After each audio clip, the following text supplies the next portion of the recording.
এদিকে দীর্ঘ প্রতীক্ষার অবসান ঘটল বাংলাদেশ ও আফগানিস্তান অনূর্ধ্ব-19 দলের ম্যাচ দিয়ে প্রায় ১৬ বছর পর বগুড়ার শহীদ চান্দু স্টেডিয়ামে ফিরেছে আন্তর্জাতিক ক্রিকেট। দর্শকদের ঢল প্রমাণ করেছে উত্তরাঞ্চলের মানুষের ক্রিকেট প্রেম। বগুড়া থেকে ফরহাদুজ্জামান শাহির রিপোর্ট, ছবি তুলেছেন মোয়াজ্জেম হোসেন। বসুন্ধরা ডায়াপেন্ট এখন আরো উন্নত। এই hot air through top sheet দ্রুত শোষণ করে সোনামণিকে দেয় কোমল অনুভূতি। প্রায় ১৬ বছর পর শহীদ চান্দু স্টেডিয়ামের সবুজ গালিচায় ফিরেছে আন্তর্জাতিক ক্রিকেট। হোক না যুব দলের সিরিজ, বিদেশি দলের খেলা দেখতে সকাল থেকেই স্টেডিয়ামের সামনে দীর্ঘ লাইন। বগুড়ার ক্রিকেট প্রেমীদের দীর্ঘদিনের প্রাণের দাবি পূরণ হলো আফগানিস্তান বাংলাদেশ অনূর্ধ্ব-19 দলের ওয়ানডে ম্যাচ দিয়ে, যা কিনা জেলার ক্রিকেটে নতুন প্রাণের সঞ্চার করেছে। ক্রিকেটকে আমরা সবসময় ভালোবাসি। বগুড়াতে আন্তর্জাতিক ম্যাচ দেন আমরা একবারে পুরোপুরিভাবে আমরা দর্শকে পরিপূর্ণ করব। আমরা অনেক উল্লাসিত এবং অনেক খুশি, যাতে নেক্সট টাইম এর থেকে আরো ভালো কিছু হয়।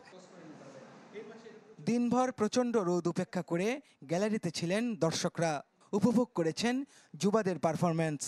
তবে আলোক স্বল্পতায় শেষ হতে পারেনি পুরো ম্যাচ, তাই ফ্লাডলাইট স্থাপন করে জাতীয় দলের ম্যাচ আয়োজনের দাবি দর্শকদের। আমরা চাই বগুড়ায় আরো আন্তর্জাতিকভাবে টি-20 ম্যাচ এগুলা আরো চালু হোক। বিসিবি যদি ক্রিকেটকে সারা বাংলাদেশে ছড়িয়ে দিতে চায়, তাহলে বগুড়া এরকম ডিস্ট্রিক্ট ভেন্যু যেগুলো আছে এগুলোতে ক্রিকেট ফেরাতে হবে। নবযাত্রার প্রথম ধাপ পেরিয়ে ধাপে ধাপে পূর্ণাঙ্গ স্টেডিয়ামে রূপ দেওয়ার অঙ্গীকার সাবেক অধিনায়কের।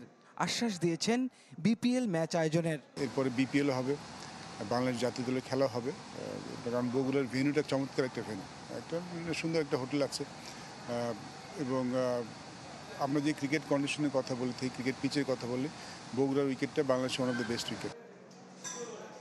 উত্তরবঙ্গের একমাত্র টেস্ট ভেন্যু বগুড়া, যে মাঠে হয়েছে একটি টেস্ট। ফরহাদুজ্জামান শাহী, চ্যানেল 24, বগুড়া।